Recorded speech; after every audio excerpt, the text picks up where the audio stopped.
This is macOS Ken. iPhone is still wicked sticky. Good news, bad news in the supply chain. And the very first peek at killers of the flower moon. It's Tuesday, the 11th of May, 2021. I'm Ken Ray, and this is news from macOS Ken. Brought to you by yours truly and sponsored by Ladder. Smart Dynamic Term Life Insurance. Learn more at ladderlife.com/macOSKen. This show is also sponsored by Upstart. Fair and fast personal loans. I have a friend who ships credit cards every year or so, moving from one zero-interest intro rate to another. Basically, they keep a high balance because it's hard to get ahead of it. But they've got good credit. So, when it's time to start paying interest, open another card with a zero-interest introductory period, and about a year later start the whole thing over again. They're not getting behind, which is great, but they're not getting ahead either. Upstart can help with that. Rather than transferring balances or paying high interest, over 500,000 people have used Upstart to get a simple, fixed monthly payment, turning bills of various rates into one easy-to-manage payment. Upstart looks at more than just your credit score. With a 5-minute online rate check, you can see your rate up front for loans between $1,000 to $50,000, and you can receive funds as fast as one business day after accepting your loan. Find out how Upstart can lower your monthly payments today when you go to upstart.com/macOSKen. UPSTART, that's upstart.com/macOSKen. Don't forget to use my URL to let them know I sent you. Loan amounts will be determined based on your credit, income, and certain other information provided in your loan application. Go to upstart.com/macOSKen. Somebody woke one of the Wall Streeters from their post-earnings nap. Philip Elmer-DeWitt's Apple 3.0 ran part of a note from UBS analyst David Vogt, wherein he looked at numbers from the third annual UBS Evidence Lab survey on iPhone stickiness. Surprising no one, the 4,000 respondents from around the world let UBS know iPhone is still wicked sticky. Points pointed out, excluding China, the ecosystem remains sticky, with nearly 80% of consumers upgrading from a prior iPhone. Replacement cycle shortened a wee bit, from 2.2 years to 2.1 in 2020. That was driven mostly by iPhone 12 purchases in China, probably thanks to upgrades for iPhone 5G. Roughly a third of the phones are high-end, $999 and above, while 20% still have an iPhone 7 or older phone, positive for average selling prices going forward. Penetration of all 6 services tracked by UBS went up from 2019 to 2020. Would have been neat if the piece had identified those services, but whatever. Finally, App Store engagement increased year over year across all regions. Not surprising considering #those uncertain times. UBS has a buy rating on Apple shares. Vogt's price target on the shares is $142. Stories from the supply chain again today. Again, good news and bad news. I have hidden my AirTag in my backpack where it'll likely spend the rest of its days. Devoid of that and with no coin at hand, I asked Siri to pick a number between 1 and 2, 1 being heads in my head and 2 being tails. It came up heads, and so we begin again with the bad news. A piece from The Information says 7 companies in Apple's supply chain in China are using forced labor. iMore highlights the report, focusing on a firm called Advanced Connect Tech. According to The Information, Advanced Connect Tech has made unglamorous but critical computer components for Apple for more than a decade. For 2 of those years, it operated a factory inside an industrial park on the edge of the deserts of Xinjiang, a region of western China populated by a predominantly Muslim group known as Uyghurs. The industrial park is surrounded by walls and fences, with only one way in or out.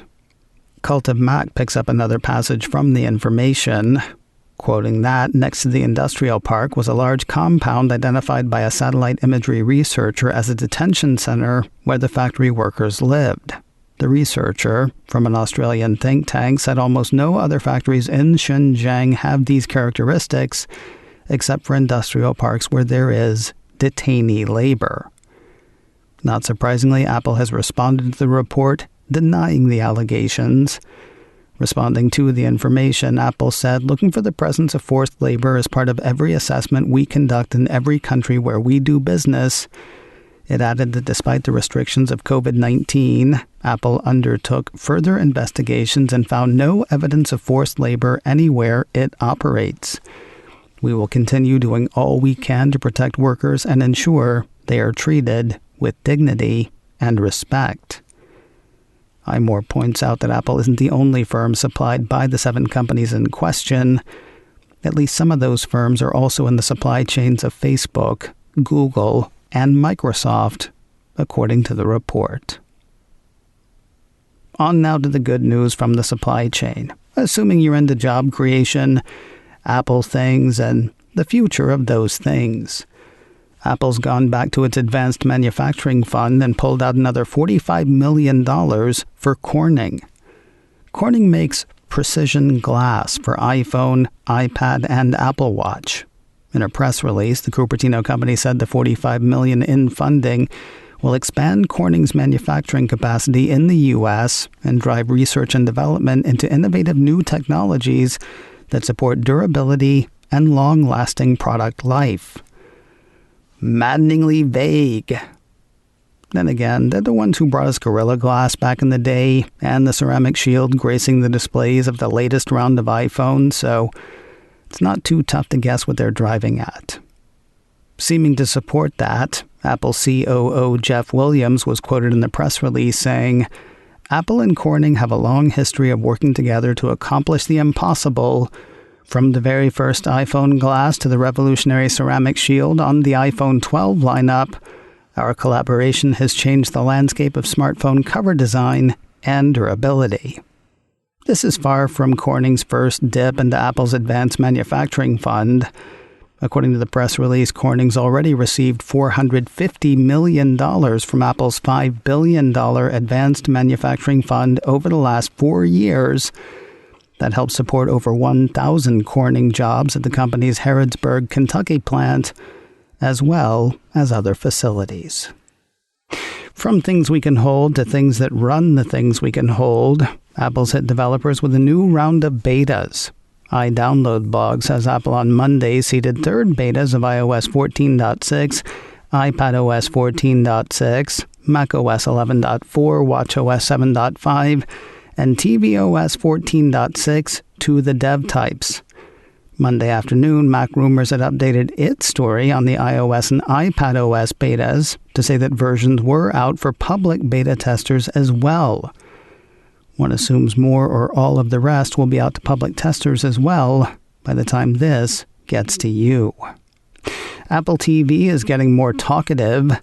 Apple Insider says the digital video streaming device has picked up full Siri support in Austria, Ireland, and New Zealand.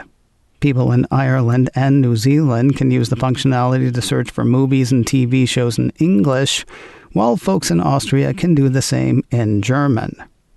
Sort of seems like slow going. The report says this is the first time Apple TV support page has been updated with a new country or language since the 2018 edition of Portuguese for users in Brazil. It's possible the functionality has been in the new countries in some capacity, and the page just isn't getting updated. Whatever the case, it's on in those places now, and won't it be neat to yell at the TV and have the TV understand? Want to look around Hong Kong without actually being in Hong Kong? Apple Maps is on the case. MacRumors says the Cupertino company's cartography crew has started surveying Hong Kong for Apple Maps' Look Around feature. That's the feature that gives users a 360-degree immersive panoramic look at a city or location. According to the report, Apple says that it is surveying all of Hong Kong, including the Hong Kong Islands, Kowloon, New Territories, and the Macau Bridge. Image collection started this month. It's expected to continue until July. Interested parties in Great Britain are bringing the UK equivalent of a class action lawsuit against Apple. The website for the BBC says the case, filed with the UK Competition Appeal Tribunal, alleges Apple's 30% commission on app sales is an abuse of dominance and unlawful. It is unfair not to developers in this argument, but to consumers. Basically, they argue Apple's 30% cut of app sales means nearly 20 million UK citizens have been overcharged and have thus overpaid. The piece says those behind the claim say they intend to seek damages of up to £1.5 billion. Apple said the legal action was meritless. More news in a moment, but first a word from Ladder. Smart, dynamic term life insurance. Money and mortality. Two things that aren't the easiest to think about nor talk about.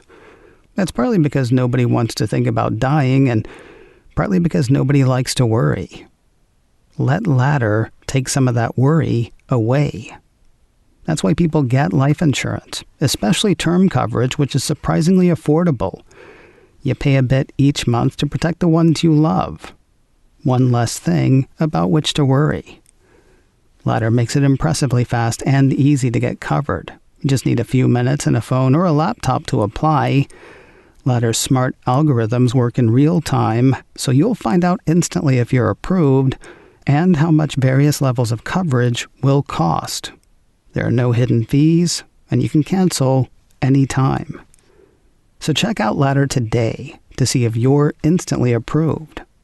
Go to ladderlife.com/macOSken. That's LADDER, ladderlife.com/macOSken, ladderlife.com/macOSken. Something interesting and unexpected. Remember the story from a week or so ago that had hackers stealing and posting texts on an unreleased MacBook Pro? Reports said that Apple supplier Quanta had been hit by ransomware, with the hacker group REvil publishing the unreleased computer specs with threats to release more if their ransom wasn't met. We never heard whether they were paid, but the original specs have been pulled down, and I haven't heard about new ones coming out. Maybe REvil got religion. While the original post has been pulled, it was on the internet, which means it is forever. Now a piece from Apple Insider says those schematics of an unreleased machine are helping people repair devices already out today. According to Apple Insider, Apple-authorized repair venues perform board swaps to fix devices, or in the case of the iPhone, hand the owner a replacement device. The company will then repair the damaged component at one of several central depots and generally return the component, like a motherboard, to service stock. Rossmann will, when able, source an individual circuit on a board and replace it for the consumer directly. This can be cheaper for the owner, and if the storage isn't impacted by the failure, return the user's original device to a user intact with all that was contained in the soldered-in storage. The Rossmann in that second graph is Louis Rossmann. He's a right-to-repair activist and owner of the Apple-authorized independent repair business, Rossmann Repair Group. Also, he likes what he's seeing in the stolen schematics. In a talk on the topic with Vice, Rossmann said, "This is going to help me recover someone's data. Someone is going to get their data back today because of this. I'm not saying I'm in favor of people hacking into computers to get this information. I would prefer to get this by going to Apple and giving them $1,000 every year to get this information." From the Strange Bedfellows file, iDownload blog says Apple has added a big gun to its advertising business. The company has hired former Facebook product manager Antonio Garcia Martinez. He's actually not shown his face at Facebook for quite a while. The piece has Business Insider saying Garcia Martinez, who worked at Facebook between 2011 and 2013, was an influential figure on the social network's early ad product team. He first focused on its ad targeting efforts before becoming product manager on FBX, Facebook's now defunct real-time bidding ad exchange. His LinkedIn profile doesn't list an exact title at Apple. Rather, it shows him as Product Engineering Ads Platforms at Apple. He joined the team last month, according to his LinkedIn profile.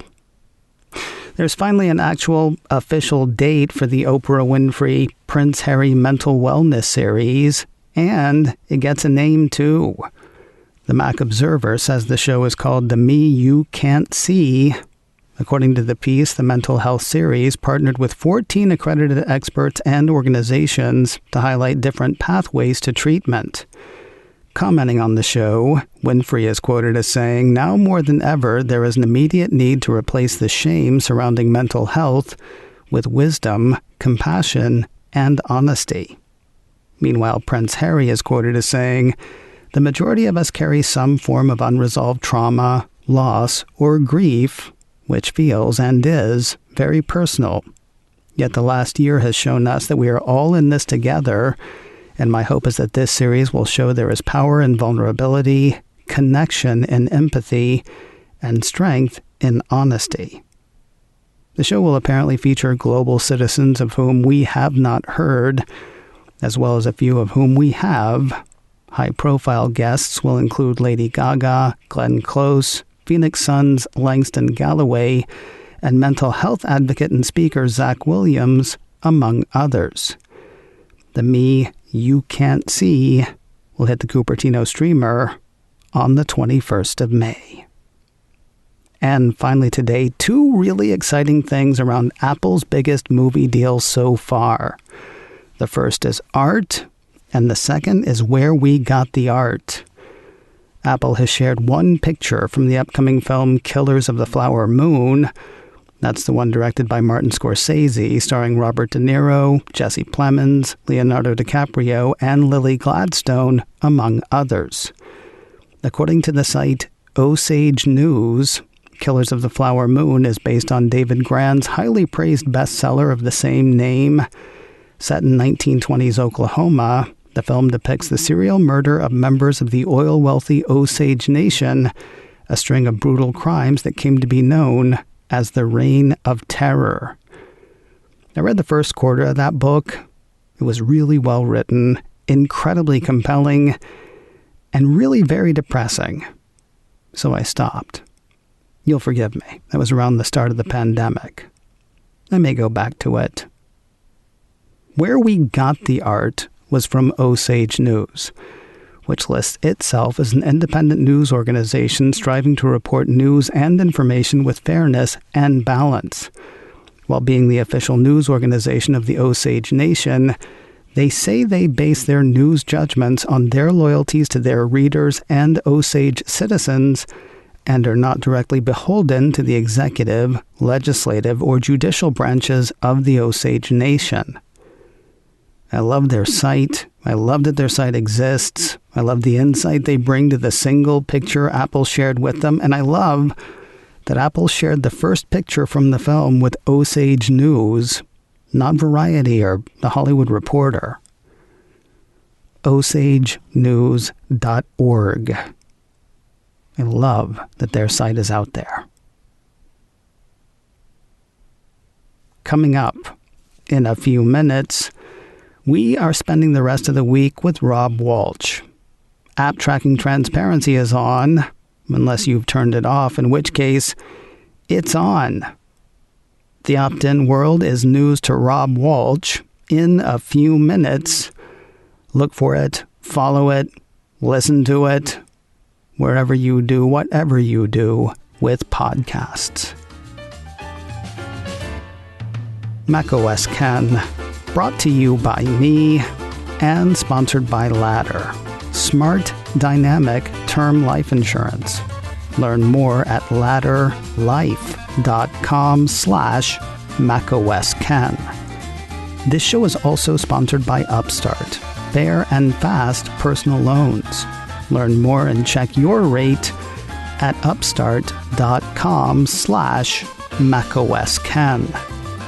Advertising handled by Backbeat Media, online at backbeatmedia.com. You can reach me a couple of ways. Info at macosken.com or call 716-780-4080. Until next time, that is news from macOS Ken. I'm Ken Ray.